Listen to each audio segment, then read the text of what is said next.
Hi, everyone, and welcome to the special simulcast of the Neil Haley Show and the Love Is Podcast. I'm excited to welcome the host of the Love Is Podcast, Kim Sorrelle. Kim, how are you?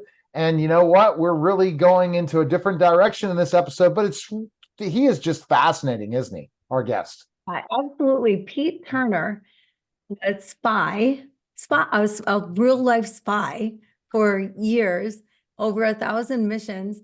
The people that you've met, the people that you've talked to, your way about going about it, with everything that I've read and heard about you, seems so different than anything I would have expected to build relationship and trust and whatever. So Pete, thank you for coming on our show. Welcome. Thank you for all that you've done for us. Oh, I appreciate that. It really is my honor to be able to share time with other people and just to talk about how I approach things, especially because in my world, there's so many questions, there's so many things that we're led to believe. And it's sort of my job to explain a lot of at least how I've approached this job, because so many times we're very secretive about it. And I think my approach is unique because I had a unique way. I had a unique experience. It's just unrepeatable. But so many of us, there's in my field in counterintelligence, there are about 130 different specific jobs. So you could say, this person has a totally different job, but they're still counterintelligence. I'd be like, you're right, and they have a completely different path than mine. So it is very interesting. The field always fascinates me, and I love to talk about it. Wow. And I think about this, Pete. I said, what makes it so that you're able to be a spy? How do you keep it so that they can tell you're not lying? That's the hardest part, right? Because we don't want to lie. So we're not going to learn how to lie on this episode. But ultimately, when you're helping and you're a spy for the good guys, it's okay. But how do you do it so that you don't seem like you're lying? And be able to get information out of people knowing you're really not their friend. This is going to sound crazy. I don't lie. I just tell the truth. I even say I'm a spy. Like if they ask me, I'm like, absolutely. That's exactly what I'm doing here. And if I ask you a question that you don't want to answer, you shouldn't answer it. But you're not going to hear a question like that, because here's the thing, Neil, right? The worst way to find out where the bombs are is to say, where are the bombs? Right. And so I never say that. I just don't. And I just build trust. And so people are desperate to tell me things. They're desperate to be my friend because I'm trying to help them solve problems. And so I get introduced to people that I'm not supposed to know.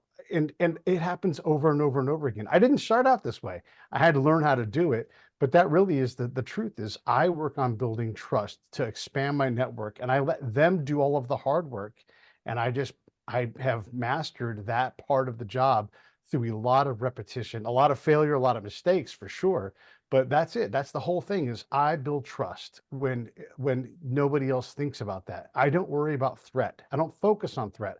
I focus on how do I improve your condition? How do I understand your condition? How do I listen? And that turns and makes me valuable because no one else is doing that. Well, no one else is doing that. Very few people are doing that in the world, period, let alone in the spy world, right? Like truly listening to people and Right. building that trust. And I have a suspicion that it isn't just something that you picked up while being a spy, but maybe the way that you were raised and before becoming a spy, was trust a big part of your life? Yeah, yeah. Actually, I was on my friend's show the other day. He's an FBI counterintelligence agent, so we're sort of cousins in our professional world, and we independently found this trust thing, and boy, we vibe so crazy, and we both had these sort of free range childhoods where home was a little dangerous for us, and so we ended up having sort of this proto spy world. So I have a lot of moms from my youth, and I didn't just stay in my little hometown. I would venture out, and I built little networks, and I didn't know I was doing it on purpose. I was just out and about, and I had a long, wild and adventurous streak, to my detriment, but also to my professional capability, benefit. So, yeah, there was a long and what makes sense in the rearview mirror path of me doing these kinds of things. So for what my friends was very uncomfortable in my profession, for me it was very normal to go out and just sit down with people and talk and listen and be curious and want to leave the listen. It sounds crazy, but my job is to be off the camp. That's how I approach this. And so when a patrol is leaving, my job is to be on that patrol because I'm the only one who knows how to ask the right questions. And I can't find the bad people if I'm on the camp. A lot of my peers don't take that approach. They want to read, they want to do other things because a lot of people in my job are very bookish. I'm very physical. I'm very face to face. And that all comes from my youth when I played sports and I interacted with people. I would go to any part of town and do things. And so, yes, for sure, my background is absolutely built to do this job. So what are without, giving away some of these experiences, when you did this, how did you set up these meetings? How did you make sure you got to the right people and they wanted to talk to you? So a lot of it has to happen at their pace. And you have to, one of the things is the more in control I needed to be, the less I was going to find the things I needed to find. And so I have to understand their culture and I have to work within their cultural path, which is extremely uncomfortable. You're talking about cross language, cross religion, cross culture, all these things that I have to tolerate that lack of comfort. Doesn't mean they're dangerous necessarily, but the more I can lean on my interpreter, and I can talk to them ahead of time and understand what normal looks like. Because if it's uncomfortable to me and I'm scared and I act that way, if the words I'm saying aren't natural, then I'm going to come across as being scared. And that's not someone you want to introduce to your friends. That's not someone you want to communicate with. So I have to put a lot of work in ahead of the meetings that I want to have so that I am comfortable. Natural. It's very much a sales job in this kind of case. And so I'm unique in my ability to work with an interpreter to kind of flatten a lot of those rough spots and be willing to go out, but also once you get there, be prepared in a way that makes sense. I'll just give you a real quick example to think about what it is. Like if I'm going to ask whatever the big sales question is what were the 10 preceding questions that I needed to have? But what were the adjacent 10 questions? And what were the adjacent 10 questions to those? So I've reversed the conversation in my head 25 different ways. So whatever question stream I end up in, I can still get to the ultimate question, even if it's a different sale that I'm actually going to make. So if it's not where are the bombs, it's who is the bad man or whatever it is. And these are negative outcomes. What if there's a positive piece of information that I can give to commander? Because I'm trying to find out for the commander, are you winning or are you losing? And if losing is the government is failing, the commander wants to know that because that means they're losing. And so there's all kinds of different questions and different conversations that I need to be able to have at a drop of a hat. And so I have to be prepared for anything. And that takes all of this pre-work. Does that make sense? Yeah, that makes a lot of sense. Yeah, for sure. Pete, how is life for you? Like, so you went through all of this and the way you just talked about it, the way you just described coming up with the questions and the questions behind the questions and so on, and then delivering news that wasn't always good news, right? We're losing sometimes, right?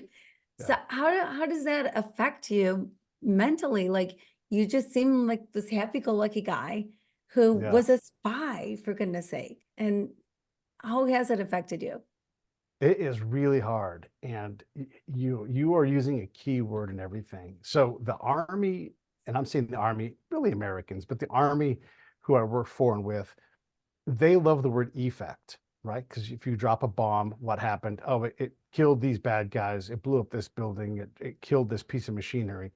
But really, I wanted them to think of affect, the emotional response to stimuli. So we would say, hey, we went out and we painted this mosque and that connected people to the government.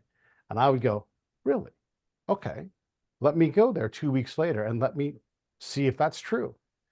And that meant Pete was bad news Pete because he'd come back. Bad news Pete would show up and say, hey, boss, I didn't find that report that you got was in any way accurate. Maybe I'm wrong, but I'm just telling you, I've talked to these 5 farmers who looks like from the pictures were at that painting and they didn't reflect any connection to the government. Is that important for you to know? And they would say, yes, it is. I wonder what we should do next. And so this kind of information exchange made me a really, like I would always say, it was way more dangerous for me in the staff room on our side. So I was always trying to balance the threat inside of the American side of things versus the host nation side of things. And for sure, there's danger on the host nation side of things, but I got kicked off of American camps all the time. And I had to learn how to balance the threat on our side. And that doesn't make any sense. You would think I would always be welcome, but I didn't belong to these units. They had to adopt me, and I had to build relationships with them as well, which is crazy. And the thing is, my job is just to help them win. And the commanders loved me. But if I was just focused on them as a client and helping them understand what they had to do, boy, I would have all kinds of problems. And I'm telling you, I've been kicked off of all kinds of camps. I've been kicked out of theater. Turner has to go home, kind of thing, all the time. Gosh. Now, Kim has a love question. Kim, this is this will be interesting. Go ahead, Kim. Yeah, a little random for you, Pete, maybe in an interview, but I lived a year figuring out the true meaning of love. It was an eat, pray, love kind of experience, mostly on the streets of Haiti. So I did a little spying, I guess, in a way, or, a little PTSD here and there because it's a tough country.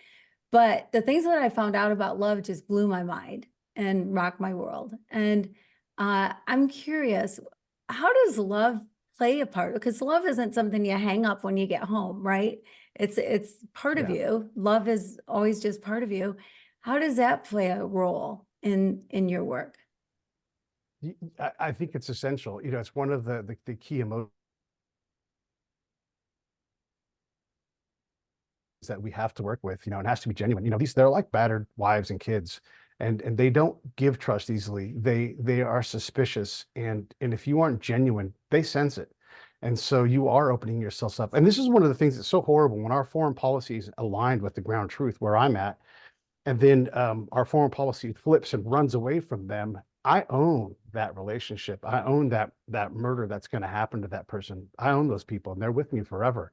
And that's where my own personal harm comes, because you do care for these people. You do have a relationship.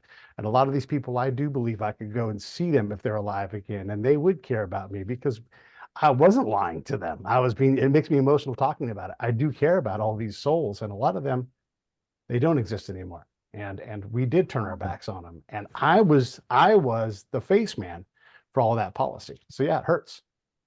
Wow. Okay. Is there a place people can find information on you, Pete, and stuff? Check you out? Just look me up, Pete A. Turner, on any kind of social media. I'm glad to be available. I've got this thing called the Grout Truth Center that I'm promoting. And we have a summit in January that I'd love for people to attend. But really just Pete A. Turner, hit me up and ask me any kind of question you want. That's the biggest thing is I'm on X, I'm on Facebook. You can hit me at pete@breakitdownshow.com. I'm always available. I'm glad to answer any kind of questions. Thanks, Pete. Appreciate it. That was a special simulcast of the Neil Haley Show and the Love Is podcast, guys. Take care.